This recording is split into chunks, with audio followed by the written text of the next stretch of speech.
Hello, I'm Somi Arian. I'm a tech philosopher, author, filmmaker, and the founder of FemPeak. On this podcast, I speak to some of the most brilliant minds of our time to help us navigate emerging technologies leading to a socioeconomic singularity. Today's podcast is a super fun episode where I interview the two lovely community managers at Moonbirds, a fantastic NFT community that I managed to mint. I'm thrilled to be part of this community, and I asked the two ladies who run their Discord server to join me for a chat. We discuss why they created a space for the Ladybirds on the server and why most female-led projects seem to struggle to gain as much traction as some of the other blue chips in the NFT space. I also showed them FemPeak's NFTs, and we brainstormed what we're planning to do to encourage men to support the project and build allyship. I've really enjoyed this conversation, and I hope you do too. Before we start, let me tell you a few words about our sponsor for today's show. Meta Brew Society, founded by Holger Manwiller, is the first project that builds a utility bridge between NFTs and the metaverse and a legacy industry. Every Meta Brew Society NFT grants its holder unseen IRL utility of up to 300 cans of free craft beer per year in perpetuity, voting rights on the business decisions, and access to exclusive brewing classes and beer tastings.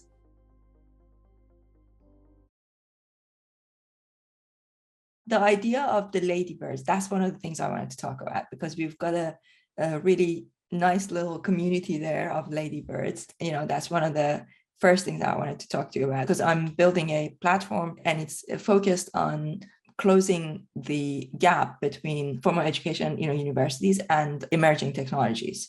And we happen to be women-led. So tell me a little bit about your journey. What's your real name, Stevie?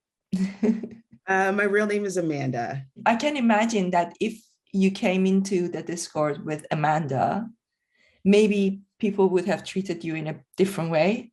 Yes. Yeah. And I can see that when you are, that's why I couldn't tell that you were a woman from your writing. The way that you respond to people, and the way that you handle 9,000 men, like 9,900 men, like you literally handle them. You're like, guys, let's keep it, civil. Let's do this. Yeah. And actually, I saw a post also from SodaPop. What's your real name, SodaPop? Sonia, yes. So SodaPop was like, I really like Stevie and SodaPop. I'm gonna stick with those. I like them. I think they're quite cool. But SodaPop was also saying I remember she posted something about, I think it was when we were talking about Ryan, and you mentioned let's keep it civil, and like be friendly and all that stuff. But really like the way that you are handling 9,900 men, because I think there are only less than 100 Ladybirds, right? I would say. I'm sure. Yeah. That sounds about right. The little Ladybird channel is so nice. It moves slower. I love kind of going in there and just reading and just making. I mean, there's never anything to moderate in that channel. Everyone is civil and has really interesting conversations, and I'm just loving that we're able to give that little space for you guys. Yeah, it's true. It's such a respectable place where people actually speak about NFTs, and it's so uplifting. You see women extending hands to one another to kind of push them forward in Moonbirds and other projects, because I see how everybody has been trying to get together also to talk about the project, which I think is really wonderful. The unity that's there in the Lady Moonbirds. It's really nice. Like Amanda said, it's pleasant to walk in there and go, oh, everybody's so friendly. Yeah. And I go, okay, there's another fire I have to go put out, so I'm going to go there instead. I would love hang out here. This is so nice. Everything's when we first got in, we had a pretty strict Discord like reorg that we had to do. So it was already kind of set up of how we were going to reorganize the Discord and get it ready for Moonbirds. And, one of the big directives was to just try to keep it as small as possible, because, a little insider secret for you. The proof section, the proof collective section is vast. It's a lot. There's a lot of channels. There's a lot of stuff there. The Moonbirds is the way that I would prefer it, to be honest. It's nice and clean. There's not too many places to go. But we had to kind of keep that in mind when we were creating the Moonbird section. And there weren't a lot of things that we could kind of expand on because we just wanted to see how the community was going to grow and what kind of channels we would expand once we figure that out, which is how the Proof Collective side got to. The reason why it's that way is because we've been able to kind of figure out what are the more, important channels that this community that's already been formed needs.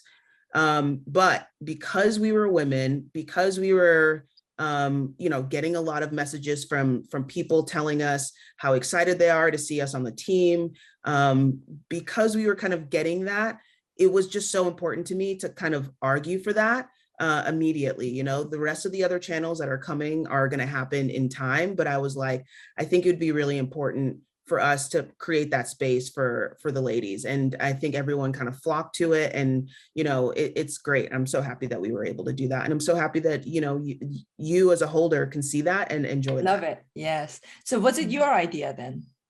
It was my idea. Yeah. Amazing. No, I love it. I think if we didn't have that, I wouldn't have spent as much time in Discord, because now, because we have the Ladybirds channel, I felt comfortable enough that now I spend a lot of time on the main lounge. Do you see what I mean? Like, and this is what I explained to our members at FemPeak and to some of our colleagues. I said that I feel a lot more confident since I created FemPeak, because we have got this space that women are in leadership. Even if we have men on the platform, even if we have men as speakers now as well, we are really encouraging the male allyship. Having that space with women made me more confident. And I consider myself generally a very confident person. I've been giving international talks, going all the way to Japan to, flying all over the world, giving talks, etc. But still, there's something about being in that women space and feeling like you have that, whenever it gets too boisterous in the main channel, I can always just go to the other channel and say, hey Ladybirds, how are you doing? And I would love to see for us to be, I see an opportunity for a spin-off from Ladybirds. There is an opportunity here to do something. Proof has got the opportunity to stand for, none of the other big projects have done it, like Bored Apes haven't done anything like that. Punks haven't done anything like that. Azuki hasn't done anything like that. I think there is an opportunity for one of these blue chips to really uplift, and bring in a lot more women into the space. I love that idea. So we actually next Thursday have a spaces with the Moonbirds women. There's team members on like BFF and a couple other, and I think Hug, and just some other people who are, I think, mostly from Web 2. So they're very similar to the current, audience of Proof already, right? But they're women. And so it's like an incredible group of women. They've all kind of gotten together. I think they've been starting to do a couple of spaces, and we're going to be on there next Thursday. So I think you guys should absolutely connect, and I would love to grow this idea of Ladybirds or Moonbirds women or whatever. I think that's a great idea. I think Ladybirds is such a nice name. It's got a really good ring, it's got a really good tone to it. And, and I would love it if we spin off something from that. I think there's really good chance for branding. There are a few, I know that women, one of the issues with women is that one of the reasons why I think women's NFTs is not taking off, even World of Women, look at it right now, like less than 6 ETH, right? And I also have a BFF. I think there's definitely an opportunity to bring in all these women communities, and collaborate with blue chips, especially now that we are in Moonbirds with Ladybirds, and try and do some kind of a spin-off where we really support each other and we encourage. I know so many women who got into the NFTs because of Older Women. It was their first NFT, and so many women have gotten into from our side of things. We now have 60,000 women in our mailing list. And when we started out, with the way we built our community was all through cold outreach, because I have a big following on LinkedIn. So we started with my LinkedIn following and cold outreach. So I've got 80,000 followers in LinkedIn. So we reached out to all of these people and said, hey, we are building this platform. And in the beginning, we weren't talking about Web3 and NFTs because we felt like people were not ready for it. So we were just talking about technology and business. And as they came in, we started, then around November last year, we started introducing NFTs and Web3. And now we have got this 60,000 people in our mailing list that maybe out of the 60,000, only about 500 have got a crypto wallet. But those 500, they created their crypto wallet with us. We've got about 900 premium members, and out of them, about half of them have created their wallets. And everybody else, they know that they qualify for a free NFT airdrop, but they still haven't created their wallets, and we're still teaching them, right? So women are much slower to adopt new technologies. Generally speaking, they're not early adopters, but that's okay. We need to work at their pace, but at the same time, I'm worried that we're going to be left behind. So that's another thing. So tell me about your journey. SodaPop, why don't you tell me about your journey? About how did you get into Web3? Like what were you doing before? I actually was a VP for a hair care company that was international and domestic.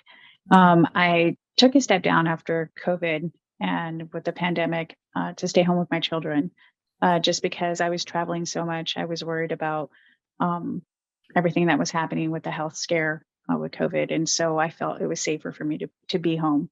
And so I did that. And my wife actually started getting into NFT. She's an artist. And so she was building her art portfolio, connected to other groups, and I started watching what she was doing. I was really fascinated with it. I mean, because I love art too. I mean, I draw and I do little things here and there, but I'm not a great artist, but not like my wife. But I saw the impact of the NFT world and where it was going, and I honestly fell in love with it. So when the opportunity arose with Moonbirds, my wife connected with Ryan, and I got to talk to him, and now I'm here, which is amazing. And it's being a part of Proof is really great. I mean, to see Kevin and Justin and the rest of the team really embrace Amanda and I, hear our voices, allow us to be the voice for the Discord is really amazing. I mean, we have been given a platform to really help build a good community between men and women, and women, and really kind of give exposure to something that really hasn't been exposed to a lot of women, and say, hey, you can be a part of this, you can be heard, you can build from this, you can be part of a community to where you can make money and you can really grow within and do your own projects and feel safe with it and feel okay. I mean, we've been really, really, really very lucky to be put in the position that we've been put in because of, people being very open-minded to being inclusive, to women being a part of their journey. Yes. Which is really wonderful. Yeah, I feel very safe in the Moonbird community, not just in the Ladybirds, but even in the main lounge, despite all the men, being like really, oh my God, the speed, the speed, I can't keep up. I'm like, I can't keep up. I think it's more the fact that a lot of NFT holders are like 22 than necessarily the boy energy. I think it's just crazy young kid energy when it gets really crazy. I feel like I'm imagining a bunch of kids in college, maybe, you know, just going crazy. And then you get certain times of the day where you can tell that there's like some older, like adults our age in there having like slower conversations. I feel like I'm in there all day, so I can see the like shifts and stuff. And I feel like it's like, oh yeah, the kids are here, you know? How many hours do you spend there per day? Because you are there all the time. All the time. time. We have the schedule. We're not there all day. We don't have to. The way that we do it is like an overlapping. So I start at about 6 a.m. and I'm there until 2. And then Sonia will pick it up from 2 to 10 or so. And we have days off, but I'm there all the time because I'm a big community person. I have, you know, my own Discord server and my own like group of friends, and so I'm already kind of there all the time anyway. So even if I'm not working, if somebody pings me, it just feels like hard to, you know, not answer them, you know. So I just go in and answer and then come vibe for a little bit, and then, you know, just continue doing whatever I'm doing. But Discord's like always open for me anyway, so it's fine. Yeah, you guys are there all the time. So going back to this question of you know, women's projects, you know, when you look at price, right, price wise, like why the price is just not, you know, like the problem is that, look, I know women most of the time don't like to talk about money, but you have to, because if you don't talk about money, you're not going to be building a business and people are not going to invest in it. People are not going to buy it. So we need to stop that, right? So I keep telling people, because, you know, women are afraid to ask for money. They're afraid to, you know, to talk about money, you know, and I think it's important that that we end that. And one of the ways we can do that is by collaborating, by creating, you know, really unique collaborations, not just with other women, but with other things, other, you know, possibilities, right? So, for example, one of my biggest clients, my biggest client is Steinway pianos, and, you know, obviously most expensive pianos in the world. They haven't done anything with NFTs yet, and I'm trying to teach them and explain to them about NFTs, and, you know, what they have a type of piano which plays itself. It's quite spooky. It's really, really interesting. So I can see that being a really big play in the metaverse concert type of thing. So like you have Lang play in China, and, you know, you would have that in the metaverse, and there's so many things that they can do. My cats. But I came into Moonbirds as a Moonbird holder. One way of doing it is like you just sit there and wait for the price, you know, changes or whatever. Or it's like you can go out there and you can talk to people and you can do things and create possibilities. So I'm already thinking about, like, we need a Moonbird Steinway, you know, like I can see an opportunity, possibility there. And like, you know, like we have through Steinway, we have filmed like Madonna's pianist, you know, we've done, they've got a really interesting limited edition thing they did with Lenny Kravitz, because I'm just thinking, my imagination is going wild, right? And I'm thinking about, if we do some kind of a Ladybirdy type of thing, you know, it could be an opportunity to kind of like Lady Gaga is a Steinway artist. You know, like there's so many opportunities to get out of the NFT community, you know, because right now I feel like the NFT community is too insular, and we are all sort of like every time there's a release, people put it on different Discords, and it's like always within the NFT community. And I'm thinking maybe it could be an opportunity. Maybe women, because we have a different approach, because we are social, you know, that maybe we could bring NFTs to the wider world. So as women, how long have you been in Web3? I wonder whether you have come across, have you thought about some of these opportunities? Do you see things that could be done differently? Yeah, I have so many thoughts on what you said. First step is, the first thing that kind of stood out to me was, I love your enthusiasm for wanting to like connect Moonbirds to something else or expand it in one way. And that is, I think, one of the things that we're starting to notice about the Moonbird holders or that they are something about Moonbirds or something about the kind of people they meet here are wanting to collaborate, to create something bigger, to do something bigger with their Moonbirds, to celebrate their Moonbirds. And I don't think that's something that you see immediately, you know, with a lot of projects. I've been in a lot of projects and it doesn't feel as like, all right, let's go, let's do a meetup already. Let's do, you know, let's make chapstick already. Like there's already people making stuff, which is amazing. And we're 2 weeks old, you know? And so I absolutely love that. And, you know, another thing that I want to say about, you know, women NFTs is it's so hard.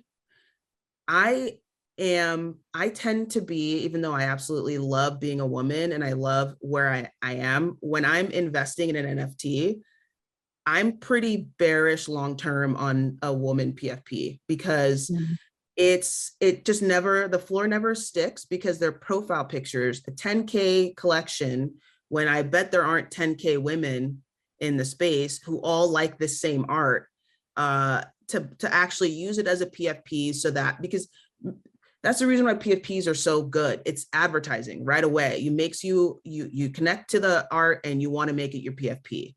And so there's a lot of men who buy and trade lady PFPs, but they don't ever use them as a profile picture. You know, I think WoW has been doing really well lately because you can kind of see, you know, more women entering the space. So there are more of them using it, but you don't see that many men who use WoW as their profile pictures. A few, but not very many, right? And so I think that's probably leading to the decline in these women PFPs, right?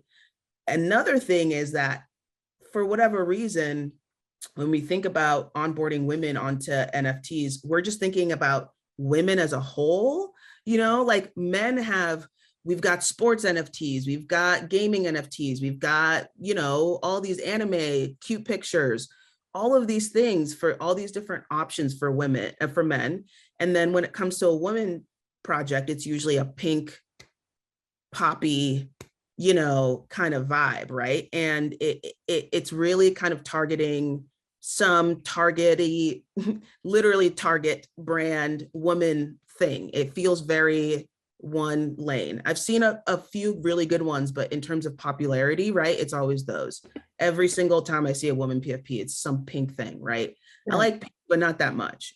And I think that finding the right kind of women, because I'm one of those oddities that I've always embraced technology super early. Always, I worked at Best Buy, which is like a electronics store, you know, in high school and through college. I've always been really into computers and technology and embracing all of that. So it made sense for me to embrace stock trading, crypto, and now NFTs. And that is the audience that we need to get. Maybe not people who have even done crypto yet, but some people who think they are more technologically savvy than other women, because that's the people who, I mean, those are the men too, who are also in crypto. They probably would consider themselves more technologically savvy than than most people, or financially savvy enough to like understand money and crypto and wanting to do that. So those are the men who are in this. And I feel like whenever we try to target women, I don't know if very many people are going that way, you know? And I think there are not enough women getting. Yeah, and that audience might be well served in projects that are not typically women, right? For me, my longest holds are things that are supposed to be for everybody. It's not necessarily one thing or another. Like cyber brokers is men and women, and you know, I love them, and that would be a long hold for me rather than a super girly profile picture, right? So it's like, so I found a way to find the NFT for me, but it didn't include it being all about women. So I love this idea of expanding the woman base within already kind of created projects like Moonbirds. Like Moonbirds doesn't have to lean masculine. It could lean completely 50-50, and we could live in harmony and learn from each other and learn and grow. And that's what I think is really important. is to try to find those women who want to come into your project rather than create a project for an umbrella of women who, you know, may not even get along. It may not even be a vibe, right? So you got to like match the vibes and then expand the kind of people who go in there. Do you know? I couldn't agree more. That's so true. And so what we did with our project, it's basically what we are saying is that we've got 10,000 women, and then they're going to be matched with men. So there will be like the next project is going to have men. So you have to hold the woman, kind of like the nesting. So you nest it for, so once we release it, it's going to be like you nest it. Maybe we need a different name for it because they're not birds, you know what, but we need a different, you know, way of explaining it. What it is too is I think it's the way projects are marketed. So I think if we as women pigeonhole ourselves also in our projects, sometimes the inclusivity isn't there either. Exactly. So the participation isn't as wide and broad as we want it to be. Exactly. So I think when projects are being placed forth, I think we have to be more open-minded into how inclusive we want our projects to be. And that will help build a bigger platform for us also. But we should be okay at the same time to provide a feminine platform for ourselves. There should be a nice balance between the two, because I think that when men build platforms and they build projects, they're able to do it both ways. And as women, we should be able to do it both ways and be supported in either way.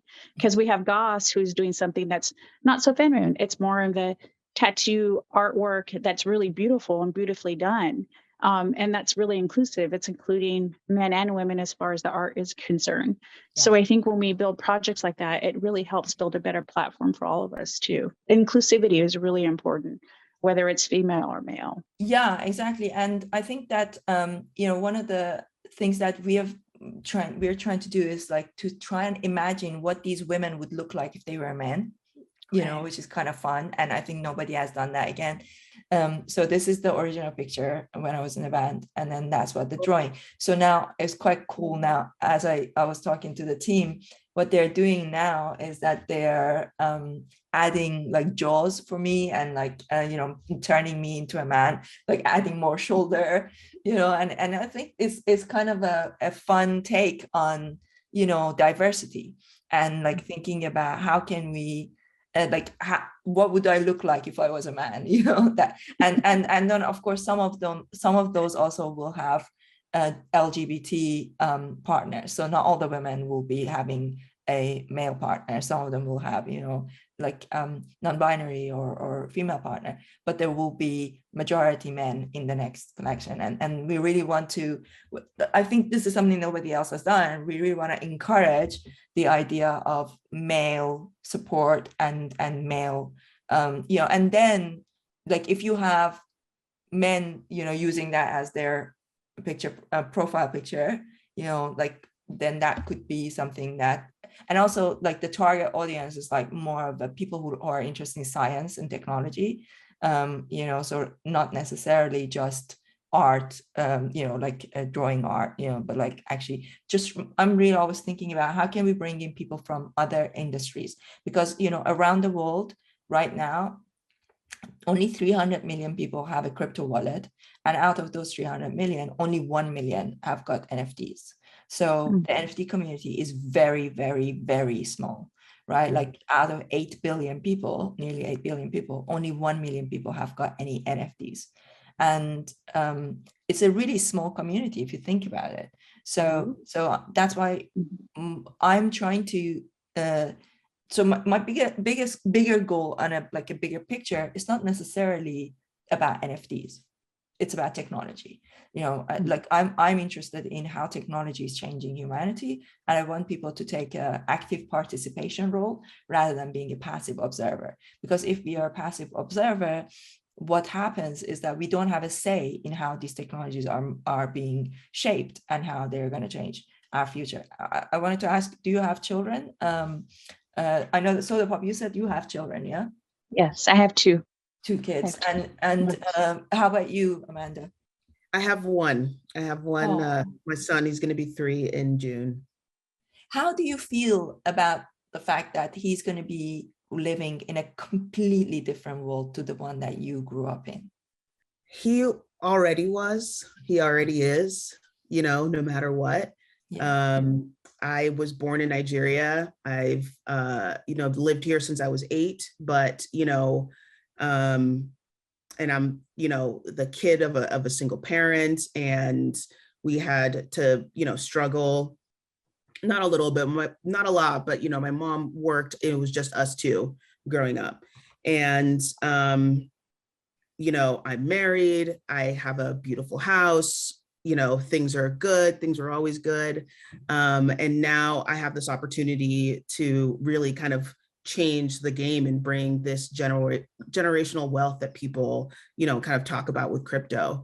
And so not only is like technology absolutely going to affect how he's going to move in the, in the future, but just every single day I think about all of these, all the different ways my kid is going to grow up, so much differently, and so have so many more opportunities. So I'm really, excited about that. But with technology, it's wild because we joke because we have this automatic trash can where you just like, you wave it and it opens. And I don't think he's figured out that you wave. He just goes in front of it and he goes, open, please. And it like open. And then he'll just be like, close, close. And then eventually he'll close and he'll be like, he thinks it's magic or something, right? And I'm like, it's so wild. All he will ever know is this automatic trash can. Like, and there's going to be so many little different ways like that, where it's just going to be all he knows. And he loves looking at my Moonbird, and he loves calling every single owl Moonbird. And that damn Moonbird might change his life. Who knows, And I think so. I think so. It's entirely possible. I think, hopefully when I get a chance to speak to Kevin at some point, I want to ask him whether he would have thought the impact that it has made already and the impact that it may make over the coming years.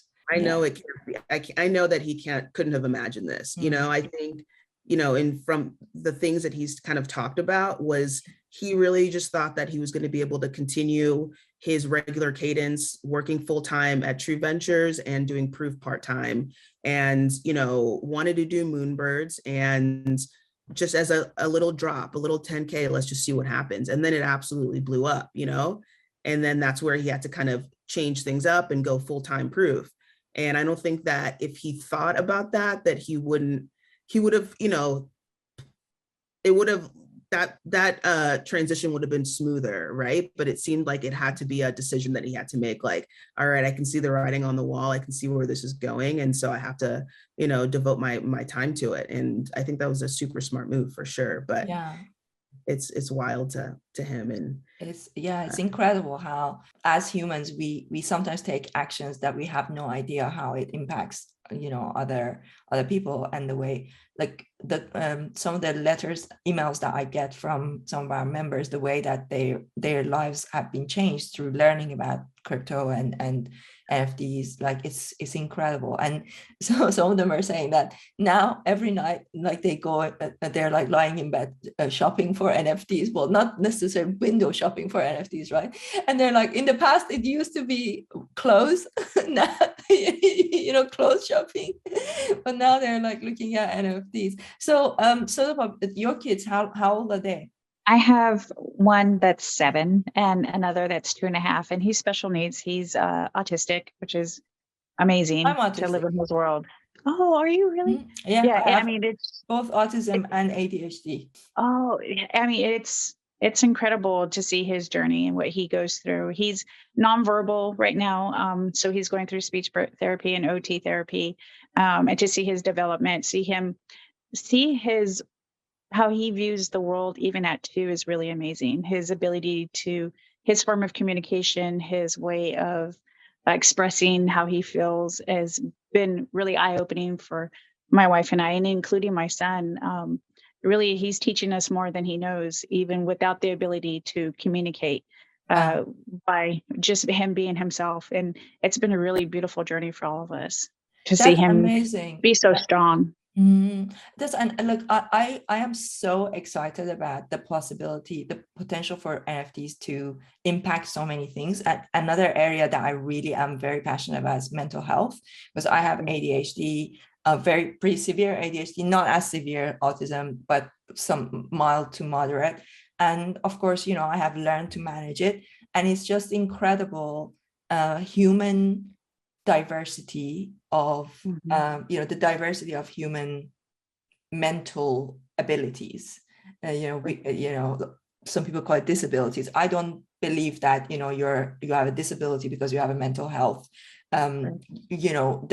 divergence, right? Or maybe what do you call it, neurodivergence, right? Just because you have some kind of neurodivergence, it's just you're differently able. I don't necessarily think that it's like, there are things that I really can't do. That's why I have my team, they help me, but there are things that I'm really, really good at, so so I think that definitely there is an opportunity for, like collections that are specifically about raising awareness. And like, I can see that being like trying to visually show what an ADHD kid, like maybe an ADHD bird, like what does it look like, right?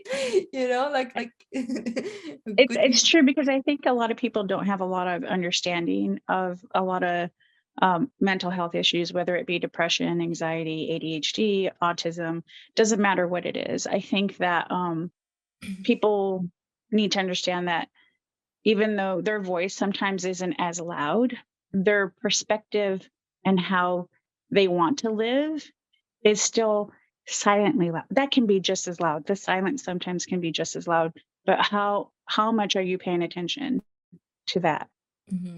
Are we willing to? It's kind of like art. You look at art and you see it for what it is, or are you really looking at what it is? Because someone is not explaining it to you doesn't mean that there is some true passion behind it. There's a message there. Yeah. And I think that even though people sometimes don't have a loud voice, doesn't mean that they don't have a message. They do, but we all need to pay attention. So if we pay attention to those little things, then we'll start to understand as humans how we can connect with one another. And whether it be through art, whether it be through language, whether it be through any source of communication, I think if people just really kind of stop and pause for a minute and really take a deep breath and really look before they speak, I think they'll start to see that there's a lot more powerful things being said. Yeah, absolutely. And I think the key here is any kind of one of these, whether the cause is, whether it's about, mental health, whether it's about empowering people of diverse backgrounds, whatever it is, for it to work, that art, that whatever that collection is, it needs to be treated as a business, and it needs to have because we want people like Amanda to look at it and say, I'm going to buy it and I'm going to be bullish on it. If she says that I'm bearish on anything women, of course that's never going to work, right? Because that's a reality. So we need to make these things profitable. It's the world we live in. So whatever we do, that needs to be fun and profitable, and it needs to be something that people like speculate on, and get excited about. I have learned so much from being in the lounge and just like watching the conversations. People were like day one, they were like, when Moon? Yeah. I know. You know when Amanda speaks, everybody listens. So if Amanda likes her project, people are going to be watching. I need to they know she has good taste. Yes. Whatever she's bullish on, you better follow it. Yeah, it was wild to see that. It was wild to see how just day one, everyone is just ready to analyze everything and try to figure out, what's going to happen and when it's going to happen. You can't even just enjoy the ride. This is a wild ride, but that's just the part of the mentality, the psychology of NFTs. And that's what I'm starting to really realize. I think that's why I like it so much, because it feels very predictable, but the emotions really take over. And, then you catch yourself making some of the same mistakes over and over again, or whatever, but the emotions can really play a huge part in NFTs, like an NFT's like success completely, or drama, or anything that's going on. There's just so many different ways to, you know, affect a volume or affect the perception of a project. And I think that's super, super fascinating. And so it doesn't bother me that that's just one thing that people want to kind of focus on with price. I think it's just going to take some time.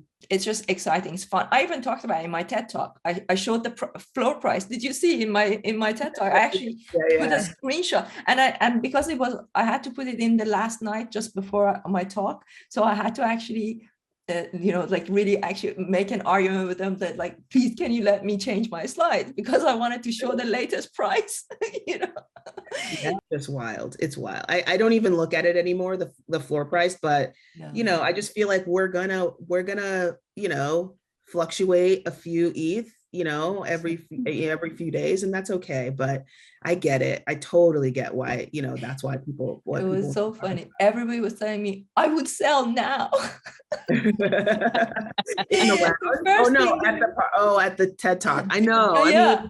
I mean, yeah, that's a lot of money. They were like, why are you not selling? Like, you know, after I finished my talk, and also the night before when we went for dinner with all the speakers, and I was telling them, so I was going around the room and telling people, do you have a MetaMask wallet? You know? I was trying to explain, do you have an NFT? Do you have any crypto? I literally like went around the room. There were like about 20 people in that room, and I was like going around with like a little, because I said, I made a bet with somebody.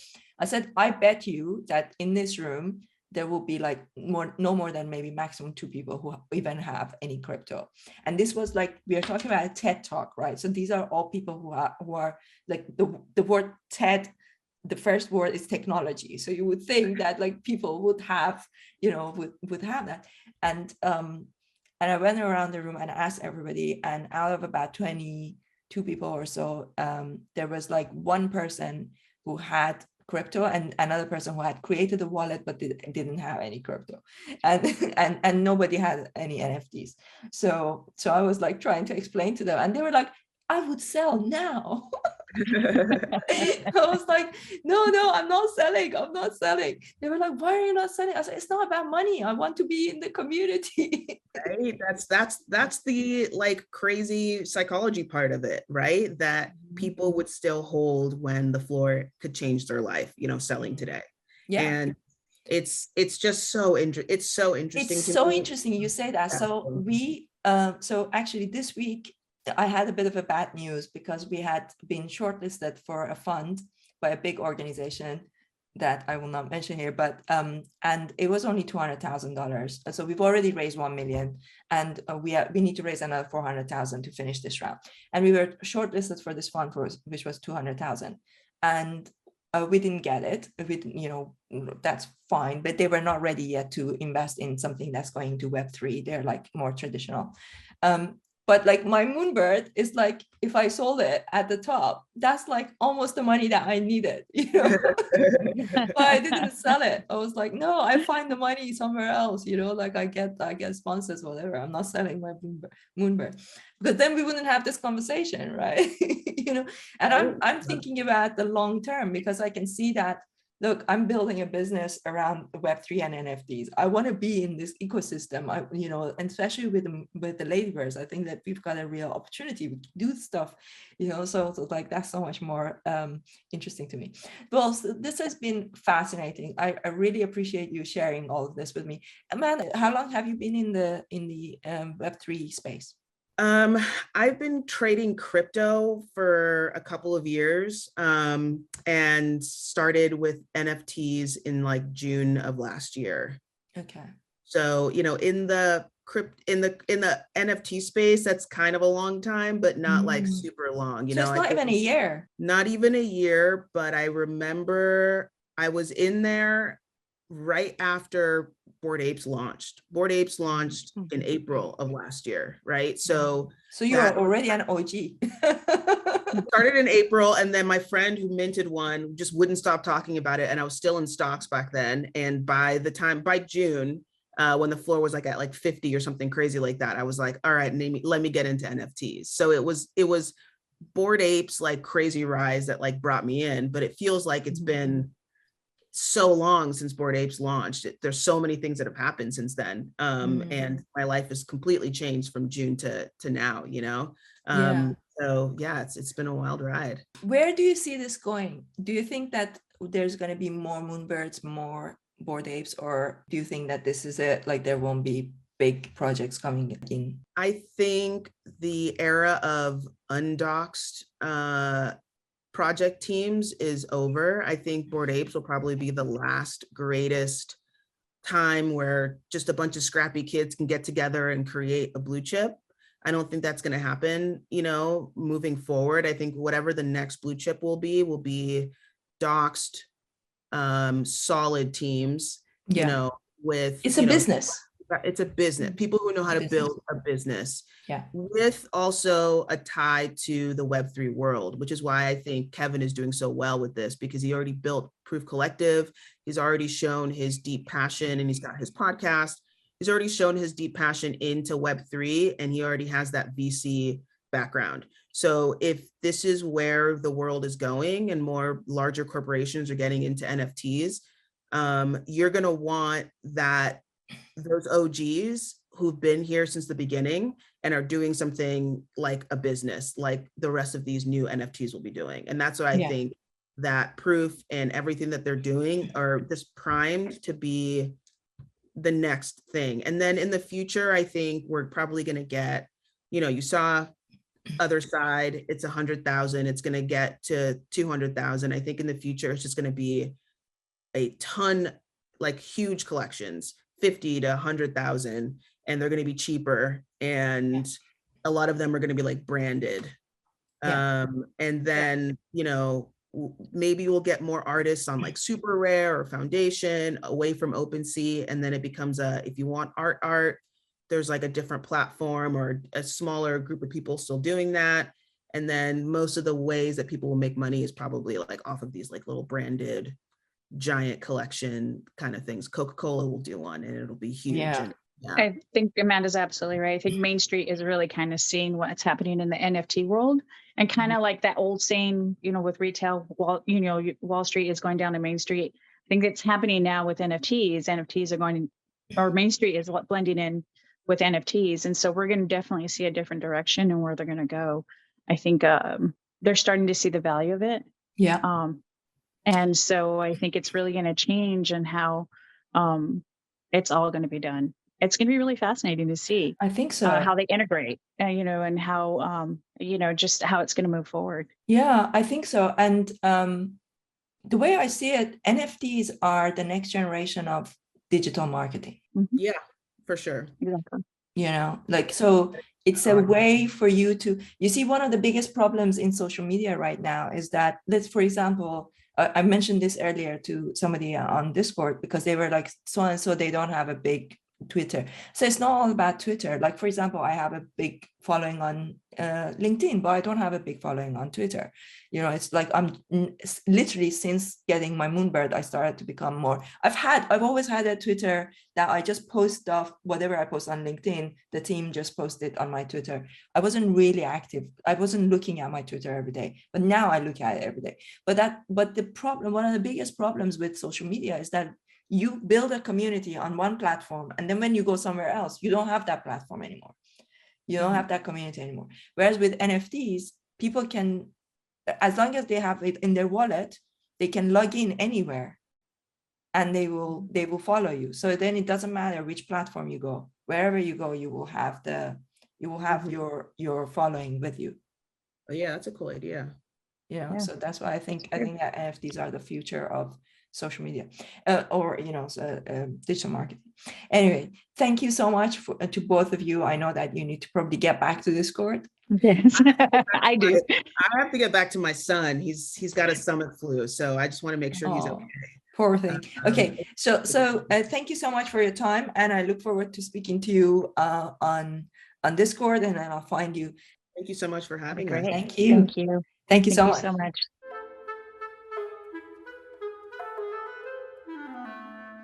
I really loved this conversation with Amanda, aka Stevey, and Sonia, who goes by the nickname SodaPop. I hope you enjoy it as much as I did. If you enjoyed this podcast, be sure to subscribe to it on Apple, Spotify, or any other one of your favorite podcast channels. And don't forget to give it a 5-star rating and write a review. The full reviews are also available on my YouTube channel.